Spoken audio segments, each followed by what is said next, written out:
Hey, it's another Wednesday, and it is time for wackiness with your favorite girlfriends. We got Beth in the house. Laura is out.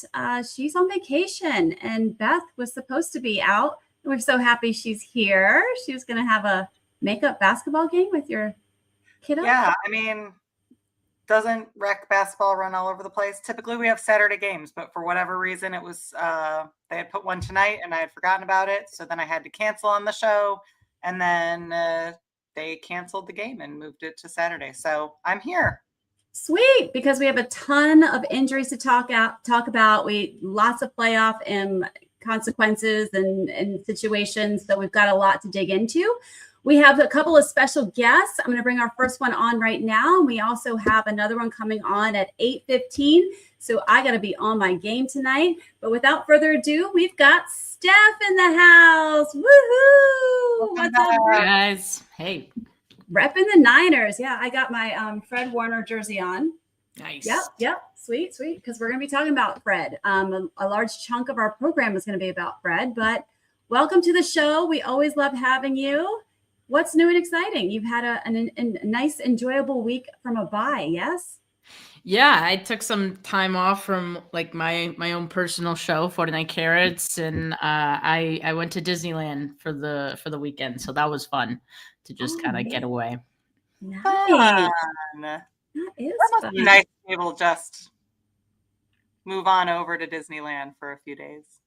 Yeah. Yeah, I did like the 3-day pass. You know, they were selling those tickets at Costco. It was a good deal. I had to jump on it. And surprising, well, maybe not so surprising, there's a lot of 49er fans at Disneyland. Like, they be repping hard out there. Did you see CMC? Because he was there. His little family was there. He was there this weekend? I'm pretty sure I saw something in social somewhere. So you must have just missed it. Yeah, I'm sure they were like all incognito and like I didn't see them. That would have been awesome. That would have been awesome. Hard to be incognito, to be CMC and be incognito. Like, true. Like a hat, maybe a wig. His wife too. Like, she's pretty. I know. Right? That'd be hard to hide. So, well, no sightings of CMC, but we've got a lot to chat about. Lots of injuries. We're going to jump into that. We have our another guest coming on. Dr. Ree is coming on at 8:15. He used to be the Bucks chiropractor, and he's going to talk to us about the reality of what this might look like with Fred Warner for the playoffs. Fred's been posting images about showing he's doing some hyperbaric therapy. So I'm going to be talking to him about that, because I know he does that in his own private practice. Beth, I'm going to be sharing with you an update on his progress from the PT side. And we are going to talk about whether my man, All-Pro Fred, is going to be able to make it back for the playoffs.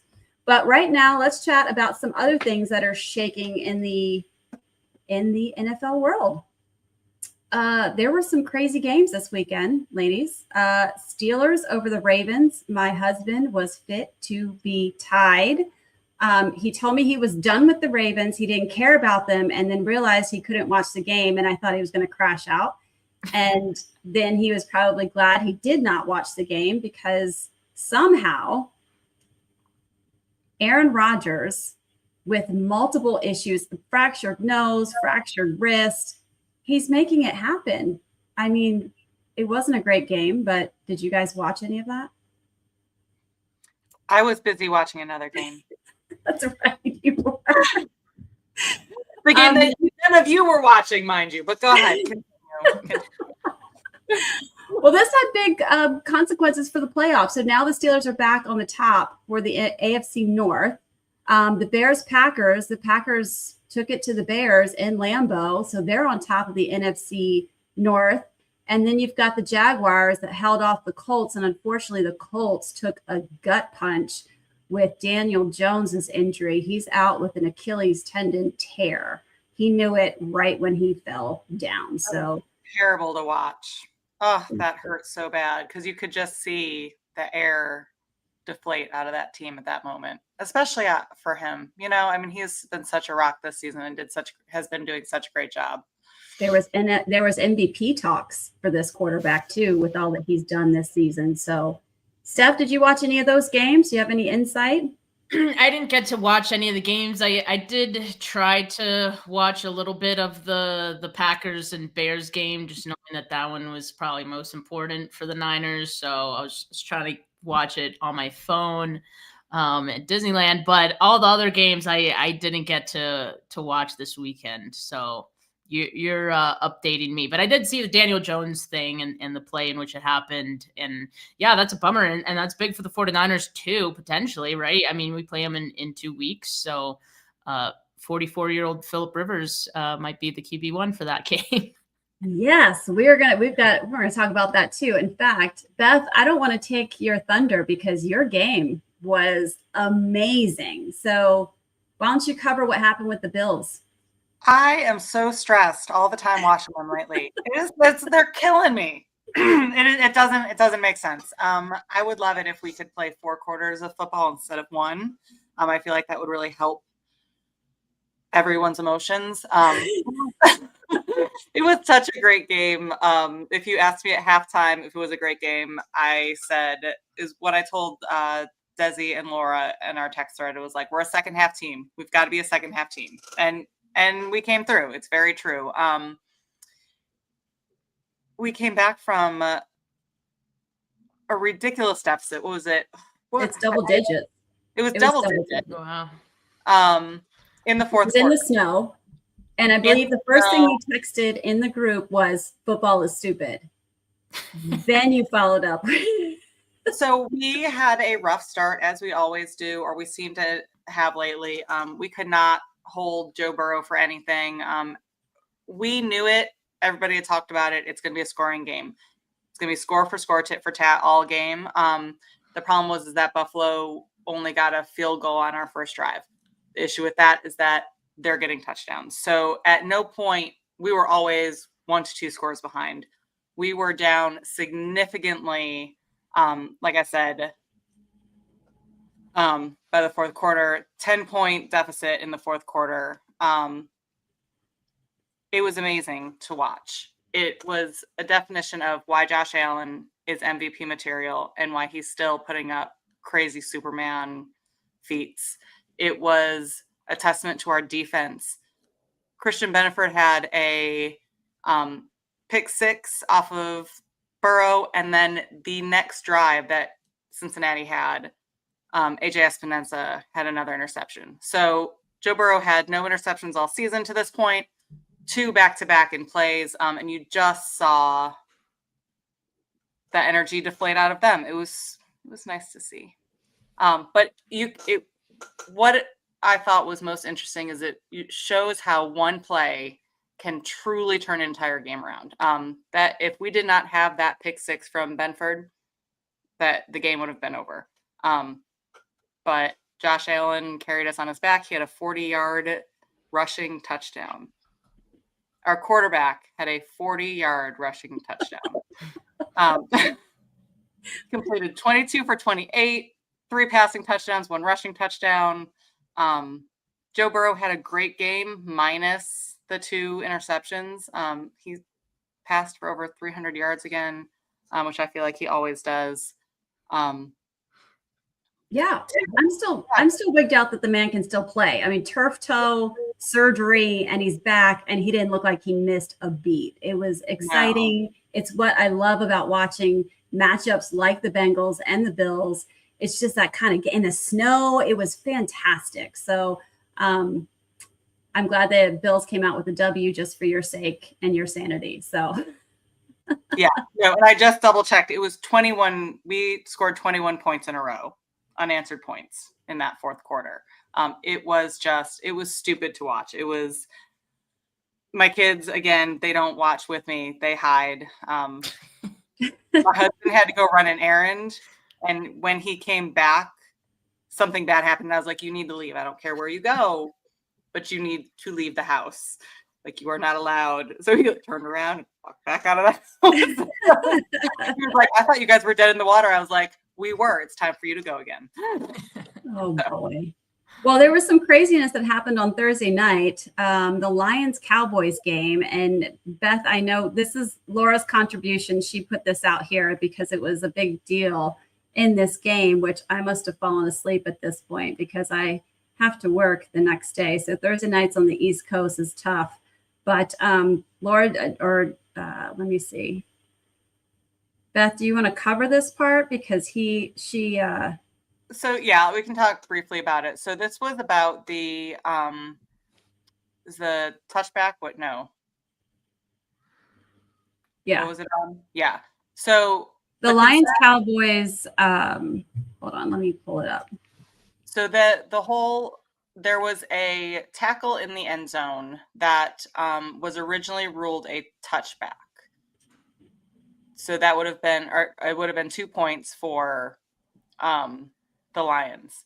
The issue was where the quarterback was touched at the beginning of that play, and that is where the ball is considered down in order to have those 2 points. We never actually go this deep into this play because typically the quarterback is well within the end zone in order to get those 2 points. However, during this play, he was not fully in the end zone upon contact originally. Therefore, when you look at this picture that's on our screen here, the ball is fully outside of the end zone, and therefore it was not your 2 points. And this was a big discussion in your house. Right. So my husband initially was really pissed about it. He's like, absolutely not. The ball was in. It's 2 points. It is what it is. And for those who don't know, Beth's husband is a referee. And so we went back to this when they finally showed this angle. He was like, oh, no, they're right. It was just like that quick. He was like, nope. And so, I sat there. I was like, but I still don't understand. And Laura came on and was fire and all upset about it as well. But unfortunately, that truly is the rule. We just never actually see it that detailed or that close to have to worry about it. Similar to the play in the Bills game with James Cook, where he fumbled it out of bounds in the end zone. So there's all kinds of fun things that have been happening in the NFL lately. Yes. All right. So we have our new guest who's just getting ready to join us. And so real quick, we're going to talk about Fred Warner. So Fred Warner went out in October when I just broke in this jersey just for you, Bebop. That's for you. I just got the jersey, was at the stadium. First quarter, he goes out with a fracture dislocation of the ankle. He underwent surgery. We've been following him on social media, watching his progression through his rehab. And he has been posting some pictures, and we'll talk to Beth here in just a moment. But I want to bring on Dr. Tommy Rhee. He is a chiropractor that does have hyperbarics. Fred Warner has posted pictures of hyperbaric chamber therapy. Looks like that's part of his rehab process, that he's utilizing this to get back on the field. And so I want to bring on Dr. Tommy Rhee, he was a chiropractor, used to be with the Bucks. Hi, Dr. Rhee. How are you? Good. How are you guys doing today? We're doing great. You look nice. You look nice. I know I don't want to take too much of your time, so thank you very joining much. us. Thank you, guys. So what can you tell us about hyperbaric therapy and the benefits of it? Okay, so great tool for athletes, especially for recovering and speeding up the healing process. I know that a lot of people hear about hyperbaric chamber in all aspects of recovery from a damaged tissue, or like a lot of people nowadays use it for like longevity or just kind of like a youthful, or how would you say, like anti-aging device. But for athletes, they use it in a different way, especially when it comes to like a acute trauma that you want to heal fast, because you have that pressurized chamber and you're breathing 100% oxygen, and it helps diffuse that oxygen into that cell, so there's a better uptake of oxygen. Helps you heal faster. Wow. Okay. So how long before one could see benefits from this type of therapy? It's a lot faster. So if it takes you like 2 to 3 weeks to recover from like a sprained ankle, well, think about speeding up half the time. And the interesting thing about hyperbaric chamber in the NFL world, if you remember, like when someone goes into like a concussion protocol, there's another way of speeding up that recovery time, and that's of course with hyperbaric chamber, because you want to increase the oxygen uptake, decrease the swelling in the brain, and then they can pass that secondary test that they have to go through to get them back in the field. Okay, that is incredible. That's great news. All of us 49er fans are low-key a little excited right now. And are there any downsides to this treatment? Well, here's the thing that there's like one bad downside for like chronic use. So you want to think about like the hyperbaric chamber utilized as a recovery tool, not so much as an enhancement, because you want to just think about that you're pressurizing your body, so you're going below sea level. You're going to a sea level where if you get too used to it, acclimated, your body forms that they assume that's a normal sea level. So when you get out of the chamber and you start being an athlete performing, you start feeling you're in higher altitude than the usual. So then, big example with that is that the Vancouver Canucks used to travel with the hyperbaric chamber, and other athletes would use that on a daily basis, like repeatedly. So after a long period of time, the first half of the season was doing great, but the second half of the season, they were feeling really fatigued. It felt like they were playing in a high altitude because they're outside the chamber. So that's probably the only downside is that performance level in a chronic use. You don't want to have that stationary position inside the chamber and thinking that's at sea level. How long would one actually, like, where would you put the mark on how long to use it before that kind of thing would set in? Yeah. Again, it depends on what you deal with. I mean, if you're dealing with like recovery and just like a use in your work in your fitness, you want to do it after workout, just an hour treatment. But if you have something that you're trying to recover from, like an acute injury or a post-op, then you're not really concerned about your cardiovascular or your fitness. You're worried about recovering from that surgical procedure or that acute injury. So it all depends on what you're dealing with. So if you're looking at an acute situation, the more the merrier. You need to get yourself oxygen uptake as much as possible. Very good.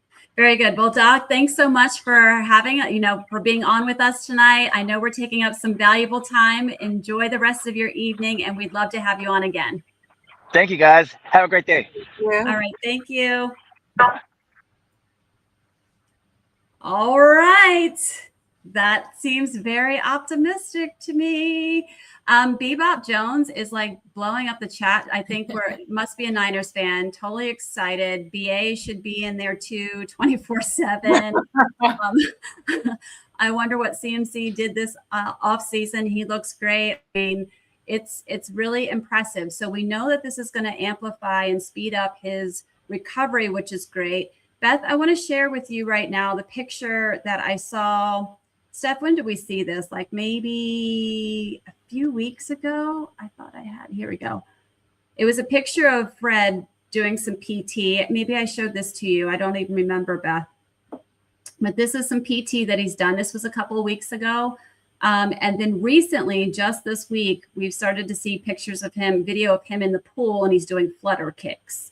So this is kind of where he is in his progression. Steph, do you remember when this picture came out, when you saw that going around? I don't, but I think you're pretty on the nose saying that it's from the last few weeks. And I don't know if you saw, but he posted something today as well. And I think it included a video of him walking. Yeah, he's walking and his ankle does not look that much different than the other ankle. So the swelling is significantly down. I mean, that's awesome to see. That's awesome. It really is. I've said this before. It's amazing how quickly athletes can rehab, given all the tools that they are. It's just really cool to see. I think it's still going to be real close if he's going to make it back or not. I mean, he's pushing it hard, but to play at that high level, I'd be concerned about re-injury. But I've been proven wrong before. So the things that he's doing are definitely ahead of schedule. He's at week 8, just to give you an idea of where he is. Yeah. So the fact that he's able to do in like you were saying, like the flutter kits in the pool, being able to have that kind of resistance against your feet, that plantar flexion and dorsiflexion, being able to stabilize and not have pain or increased swelling from it is pretty impressive in its own right. So, I mean, more power to him. I love it. Good luck. So 8 weeks. We're at week 14. That means we have 4 more weeks. So he will be at week 12 at the end of the season. What would it take to clear him to return to sport? I mean, that's a great question, because I think their trainers are very on top of what he's going to have to be able to do. You have to remember, he's got to be able to do quick takeoffs, quick turns, all of those sharp movements on a dime, and be able to take those big hits and still be able to go in. I think that's always why I take a step back a little bit from it, because I don't think it's so much what they're capable of doing after an injury and how much they've healed, but it's more of, are they able to take those outside hits and still stabilize and maintain? So like I said, I'm frequently proven wrong, especially when we look at the NFL, but that's usually my step back and my concern is that it's not the movements they are training to do. It's the unknown movements that they receive during a game that cause those bigger injuries and might not be as stable. Yeah, the axial loading and things like that too. You got to just, not every ankle fracture dislocation is the same. And we don't know the extent of what his ankle fracture dislocation looked like. I think we covered that back when he initially injured it. So we'll remain optimistic. Again, I think once you get into the postseason, you got to look at the risk benefits, right? Like, we're dealing with a really wonky year. And I think that there are opportunities here for the 49ers to make it to the big game, because there's not a clear, strong, maybe the Rams are, looking a little strong at the moment. People are doing great. Teams are having weird good games and bad games, and nothing's really cut and dry this season. I feel like the Colts were probably one of the top picks up until this past week now, right? So now things kind of get shifted around again. So I agree. I wouldn't pull him before playoffs for sure. I would not try and push him in for any season games. But if the playoff picture looks good, it might be worth it. Whew. All right. How's that make you feel, Steph? I mean, excited, but yes, I agree. I think you gotta weigh the risk reward. I mean, this is a franchise player we're talking about here. You don't want to hurt his availability for the beginning of 2026, the risk of re-injury. So yeah, I mean, I think like if the 49ers make it to the NFC Championship game, theoretically, like that's when I would, ideally think about it. So I guess if they made it past the divisional, that's when you start thinking about it into that week, I guess, and just kind of evaluate and see where he's at. But it wouldn't shock me if they're quietly in the background, just, they're keeping tabs, of course, on where he's at in his recovery. So if they do see that, he's ahead of schedule, they'll probably just start evaluating him a little earlier than that, once these playoff games start going, and get a sense for if there's a chance for him to come back at all. I mean, easily you're looking at week 14, 15, 16, depending on when you might really pull him off and put him in the game, right? So, I mean, it's possible. It's possible. All right. So we've already kind of talked about it, danced around it. Let's talk about it now. So there was crazy. We already kind of talked about Daniel Jones. He's out for the season with an Achilles tendon tear. The backup was supposed to be Anthony Richards. So let me bring this up because this is crazy. I didn't know this. Anthony Richardson is still on IR from this freak accident. Did you guys hear about this? Because I somehow missed it. He sustained an orbital fracture in his face from a freak pregame incident back in October. I didn't hear about this. I didn't know about this until Daniel Jones got injured. So let me bring up this weird picture because the orbit is crazy. So the orbit is your eye. And I want to show you. And this was preseason he was injured. Preseason. I mean, we are at week 15. This is a long time to be out with an orbital fracture. Right. But here's what I wanted. So orbital contents. Okay. So if you can't see this, I'm sorry, this is the best picture I possibly could get. But if you see all these different colors, these are the different bones of the orbit. So the orbit, the eye socket is what we're talking about here. The eye socket has a lot of little tiny bones that are there. And you can get, punched in the face, elbow to the face. Any of those things can kind of cause a fracture to one or multiple fractures of the bone of the orbit. Multiple fractures, bone fractures of the orbit.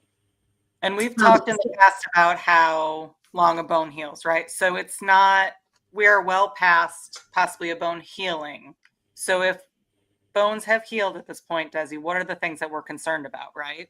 So here's the interesting thing that happens. So if you see in the center here where my cursor is, that is the optic canal. That is where your optic nerve comes out.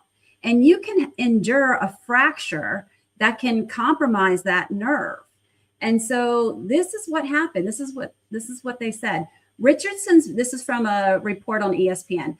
Richardson's vision was temporarily impaired by the injury because of swelling and the resulting surgery and resulted in surgery that was required, leaving him with some blurriness in that eye that is now clearing. So he endured some nerve damage. This is reported back just a week ago. So this is an article that was written and released on December 3rd. Listen to how this happened. It basically was he was in the weight room and there was a stretch band, an elastic stretch band, and Richardson had sustained the injury while warming up with this elastic stretch band in the locker room before the Arizona Cardinals game. The bar that the band was strapped to broke and it ricocheted and hit him in the face and caused this injury. Oh, shoot. This wasn't even in the game. This was. No. This was warming up. So this man has a fracture in his eye that caused irritation to the nerve. And now he can't come back because that nerves take a long time, weeks to months for them to get back to baseline. And you're talking about the vision in his eye. So now Anthony Richardson can't be pulled up after Daniel Jones's injury. So what happens? Wait. Yes, they wake him up. Wait, I got to do this right. I can't just wait. Here we go. Meme-tastical moment. This was the best one. Phillip Rivers coming out of retirement for the Colts, and it's a scraggly bear that was in hibernation, literally coming out. I mean, it's the year of getting people who are coaching their kids' football teams to come play, right? Because Prater, our kicker, is also came out of retirement for the NFL this season. So maybe that's just where we're at this point. I mean, I think when we texted it, somebody said, I think it was me. I was like, well, he was probably tired of seeing Flacco and Rodgers out there and was like, I can do that. In that exact voice. I don't think that's what he was actually looking for. I think he has been roped into something, but I'm excited to see it. I mean, why not? I'm not excited to see it. Steph, are you? I mean, I'm curious, right? Because it did feel like Flacco had a bit of a resurgence. When he came back, could we see something like that for Rivers? I don't know. Based on, I think he spoke with the media today, right? And it just based on that, doesn't look like he's in football shape. If I had to guess from what I saw, he looks like he's been enjoying retirement, and I don't know if you guys noticed this or if you're familiar with the term tech neck, right? It's like the wrinkles you get on your neck because, we're always on our phone like this, laying down. He has serious tech neck, and I'm like, oh, he's been enjoying retirement. But he also looks excited to get back out there. So I guess we'll see. I just don't. I don't expect that he'll be nimble at all. He's gonna look maybe a little stiffer than the last time we saw him. I hope he has a bariatric or a hyperbaric chamber at home. He's gonna need it. He's gonna need it. And like it's just I loved how when they were talking about like, well, we pulled him out and had a practice and he could still throw the ball. We offered him the job. Awesome. All right. I mean, let's not complicate it. Right. The other meme that was great, it says Matthew Stafford is the MVP favorite. Aaron Rodgers is leading the AFC North. Flacco is still throwing for 450 plus yards. Phillip Rivers comes out of retirement to save the Colts. 2025 is the year of the Unk. I'm telling you, it's wild. It's wild. It is.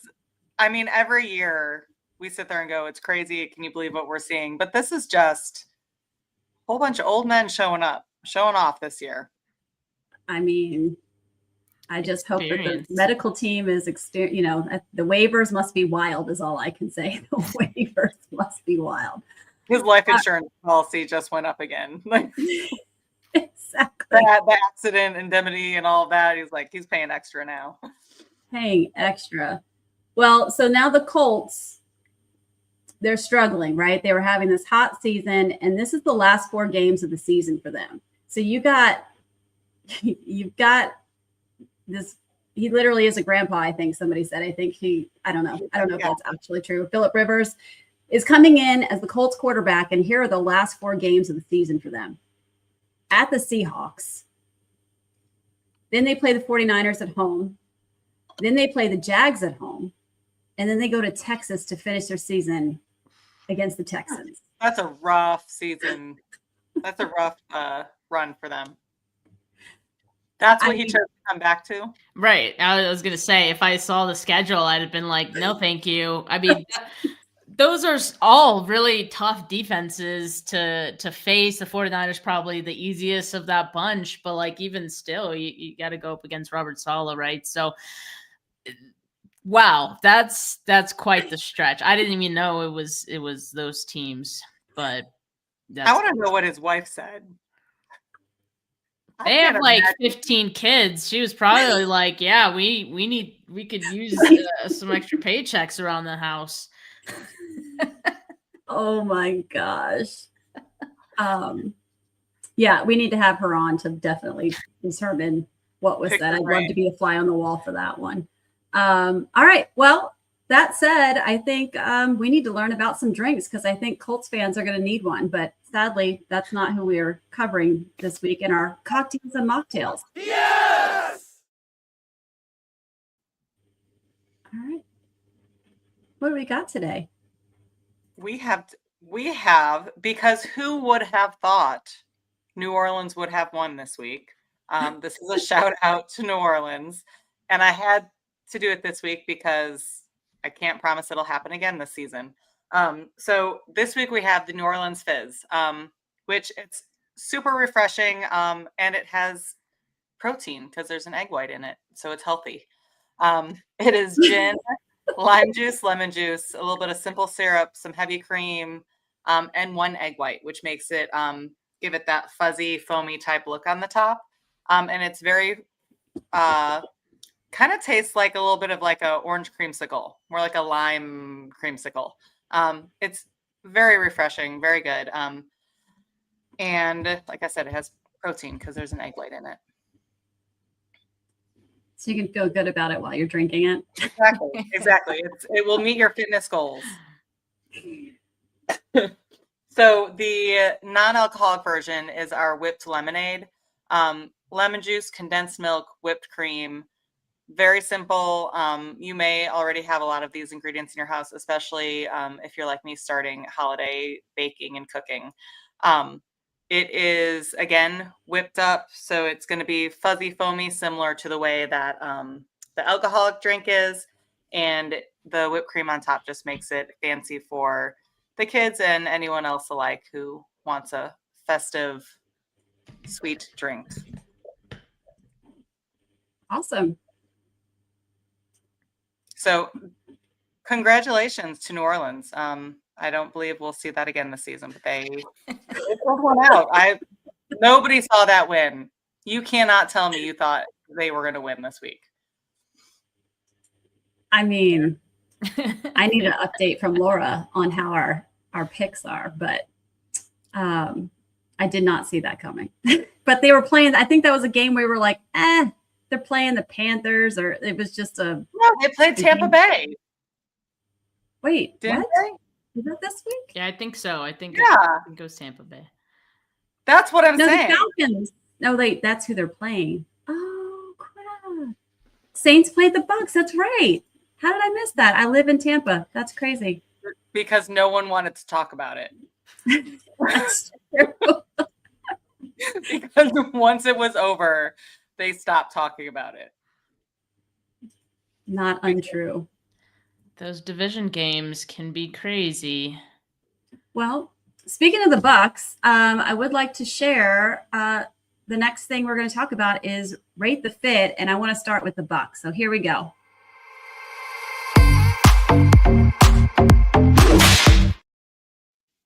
All right, so the Bucks players rolled in to Ray J wearing "She Is Football" shirts. They all had them on. It was amazing. She Is Football. They were supporting women in sports, and I was here for it. Did you see it by chance? I hadn't. This is awesome, though. Right. Yeah. So they said Bucks players are supporting our She Is Football mission to keep girls in the game because girls who play sports turn into women who lead. Damn it. Love it. True statement. Did you play sports stuff? I not really. I mean, I played some basketball in my time, early grade school, and then I did cross country in high school. But yeah, I'm not much of a leader though. I don't know what happened there. That is not true. I do not think so. Confidence, it builds all of those pieces. There's no way you'd be running a podcast if you were not a leader. There you go. We'll go with that. All right. Dana, you missed it. We already talked about your skills as a ref. So thanks for showing up. All right. So let's talk about who did win Rate the Fit. It was a tie this week. It was crazy. Steph, we're not going to love who the winner is, one of the winners, but I can't knock him. He looked like he was about to go out there and just throw dimes all day. It was Matthew Stafford. He was number one pick, and tied with him was Rashawn Gary, defensive tackle for the Packers. He's wearing his black and red, and he looked pretty dangerous too.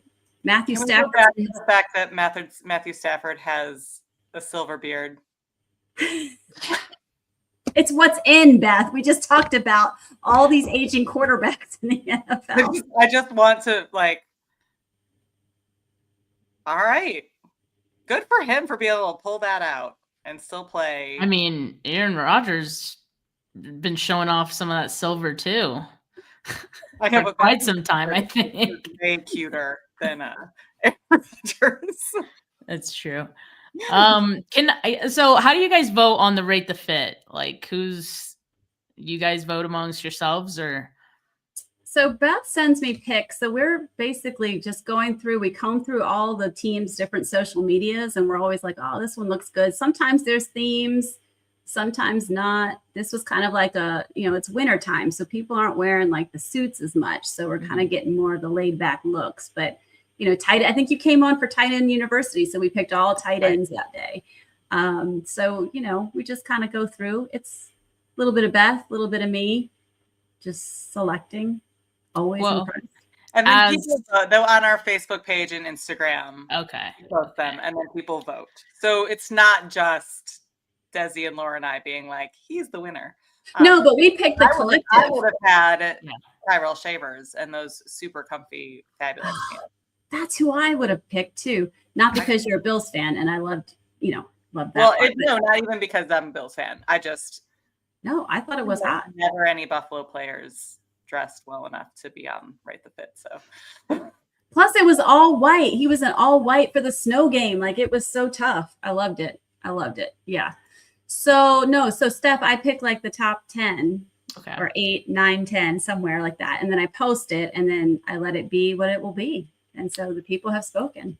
Well, as a guest, and since we had a tie, if I could throw in my honorary tiebreaker vote. Yes. Absolutely. I'm going to go with Rashawn Gary because I don't want Matthew Stafford to win. And quite frankly, like, Stafford's outfit was fine. Like, it's a clean, classic look. But I don't know if that's like a date night kind of look, right? And just like a casual date night look. I liked what Gary was doing. He was dripped out, swagged out. I think I got to give him the edge on this one. Plus, Steph, we're both wearing black and red right now. So, Exactly. He was matching the shoes with the fit too. Like, it was working. It was working. All right. So let's carry on. Playoff picture now is not any clearer, really. I mean, there's still some things. Denver Broncos, they've won 10 straight games. And they have the Packers, the Jaguars, and the Chiefs and Chargers left. And they play the Packers this week, the Packers next week, Chiefs and Chargers. Thoughts and feelings on Broncos? I want to say that I don't want to say they're fraudulent, but half of their team, their offense, has been fraudulent. It's awful. Like, they're being absolutely carried by their defense. And that pisses me off. Like, they're seen as this like big team with this great record, but they're very lopsided, and I think at some point it's going to catch up to them, or will it? Because like we keep talking about how really both conferences don't really have a top dog, and then you see the Colts falling off, the Chiefs nowhere to be found right now.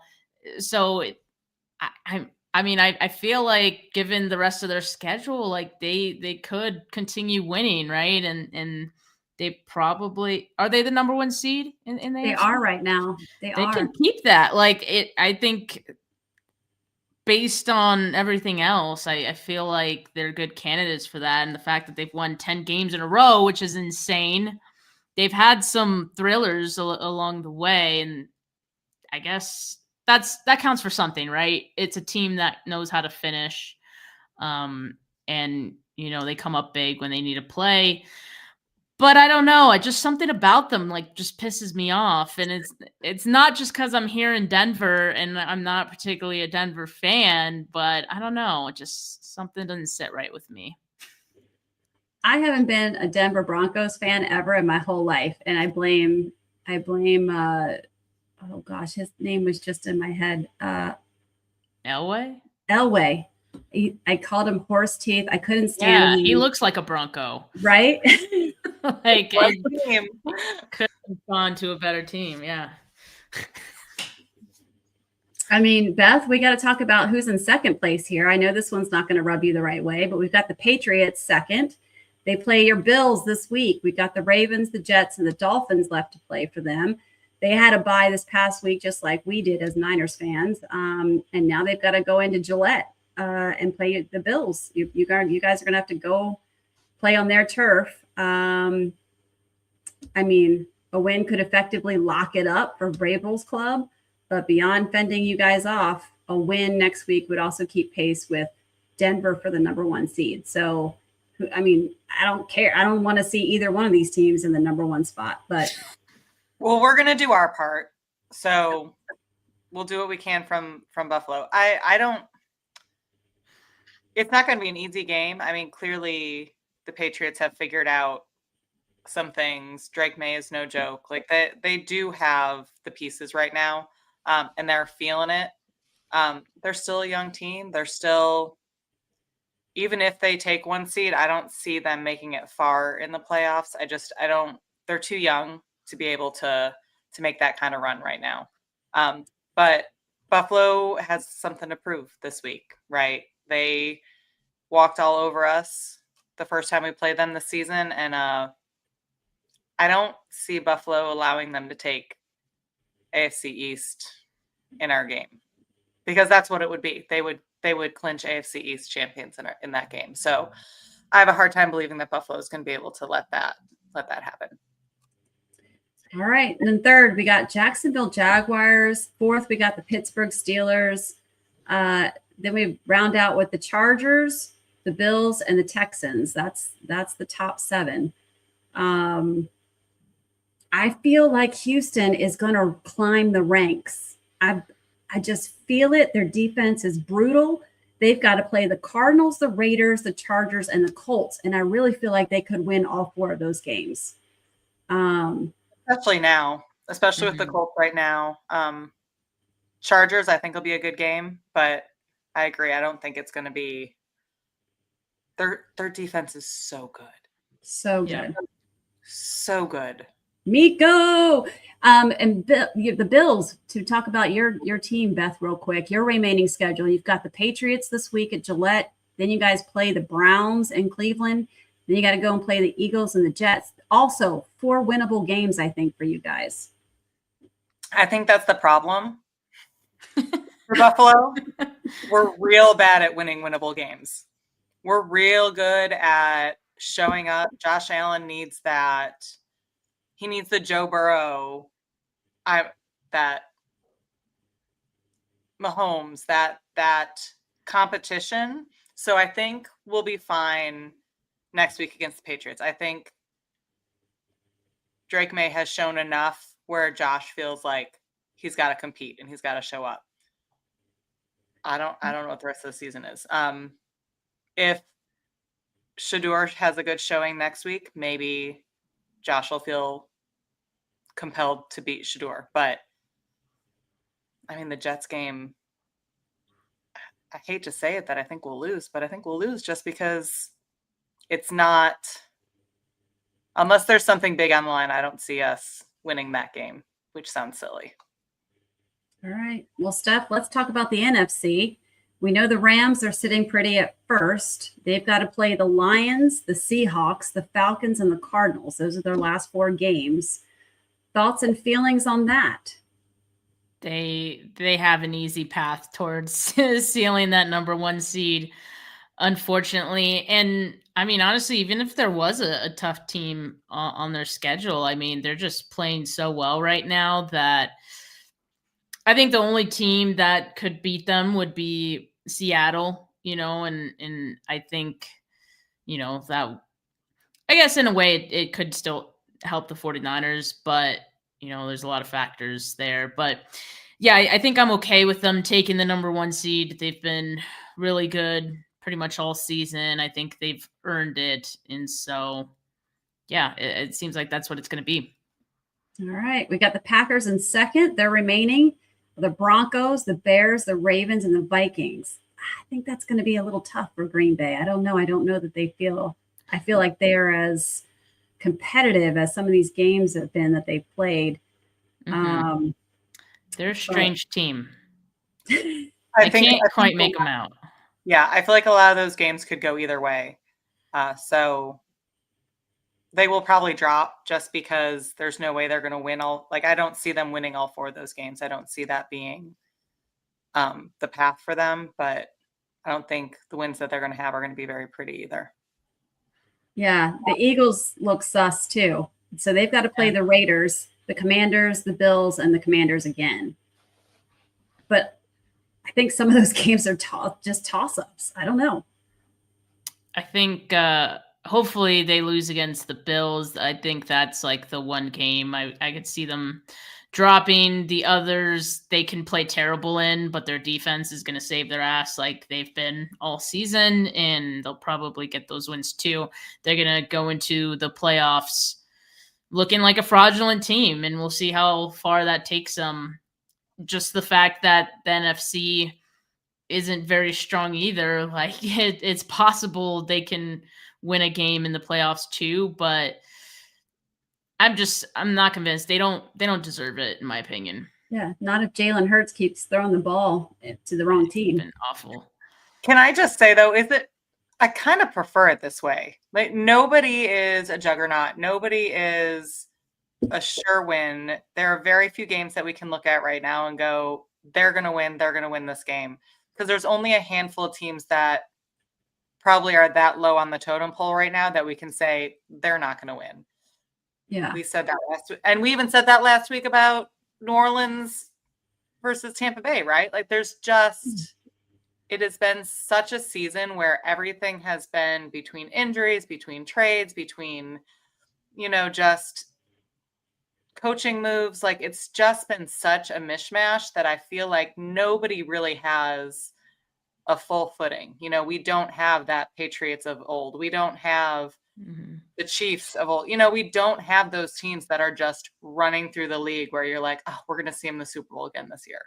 And I kind of like that this season. Yeah, for sure. It'll be exciting.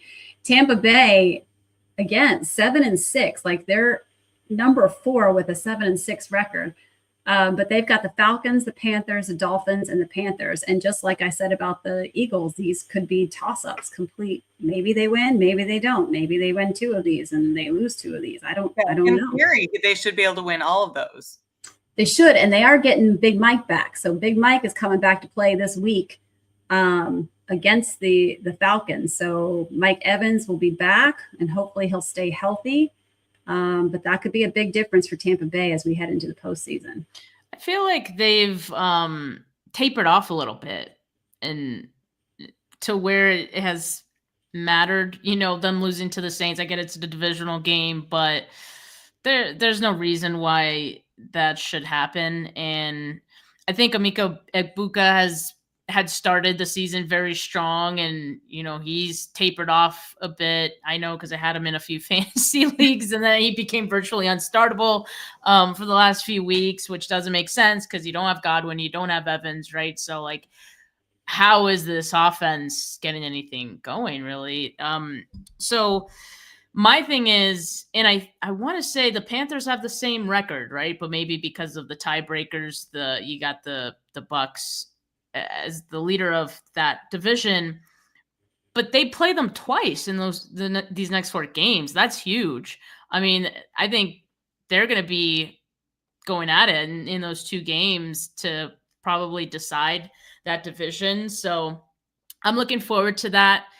I think both of those teams are like, again, it's just like just teams that don't feel like maybe they deserve to be in the playoffs, but we're saying that about almost every team at this point. So it's like, may the best team win.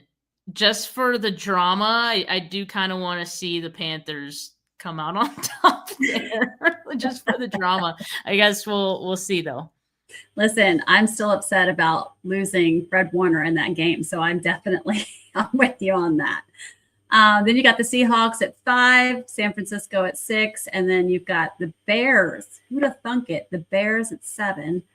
And that's rounds out the rest of the NFC as it stands right now.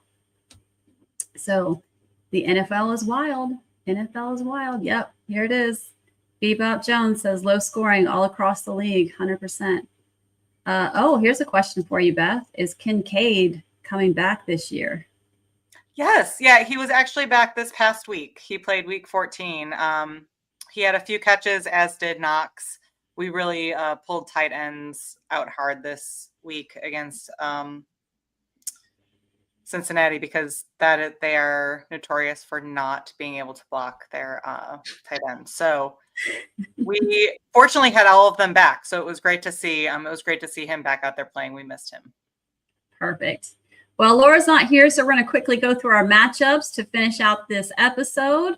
Thursday, we got Falcons at Bucks, and look at us talking about the Bucks downfall, and Beth and I are choosing the Bucks. What's wrong with me? I should have chosen the Falcons.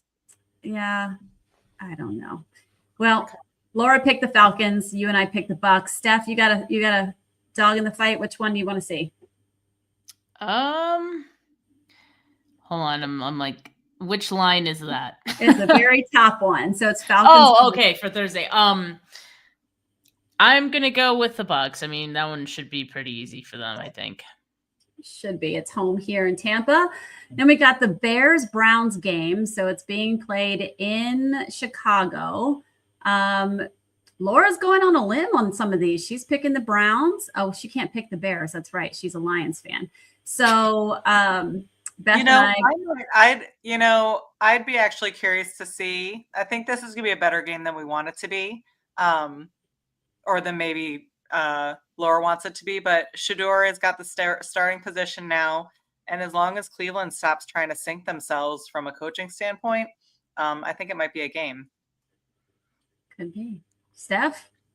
I'm going to go Bears on that one. The Browns have this crazy defense. Myles Garrett's, not human, but I think in the last few weeks, like their defense has been giving up a lot of points. So, I got to give the edge to the Bears. Agree. All right. We got Ravens at Bengals. I want this game to be good. I question if it will, because who knows which Ravens team is going to show up. But me and Laura picked the Bengals and you picked the Ravens, Beth. You continue to be my husband's favorite on this podcast. So thank you for that. Steph?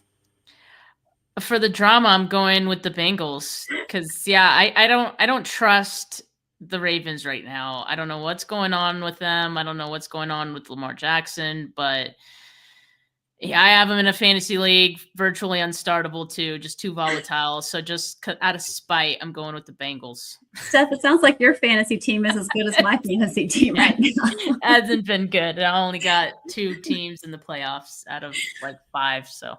Oh, man. All right. Chargers, Chiefs. All of us picked the Chargers. I think everybody is anti-Chiefs. Steph? Yeah, I'm going to go Chargers too. All right. We all picked the Bills over the Patriots. Steph, be careful what you say. I know. I'm like, you can be honest. That's fine. You're only a guest. I'll go. You're only a guest. We can cut you off after this. I'm going to go with the Bills. Yeah. All right. We didn't twist your arm on that or anything. Getting we got the Commanders, Giants, Bebop Jones. I think this was the question you had in the beginning. I think all of us gals picked the Giants. We're Team Jameis, even though we know he's not probably going to be the starter. But we're going. Oh, and Beth's husband is also a Giants fan. So yeah, Steph? I mean, the Commanders. As much as I wanted the Commanders to be a better team this season, they just aren't. Well, and Jaden Daniels retweaked that elbow that he dislocated before. So, Steph? I'm going to go out on a limb and say Commanders, assuming it's Mariota.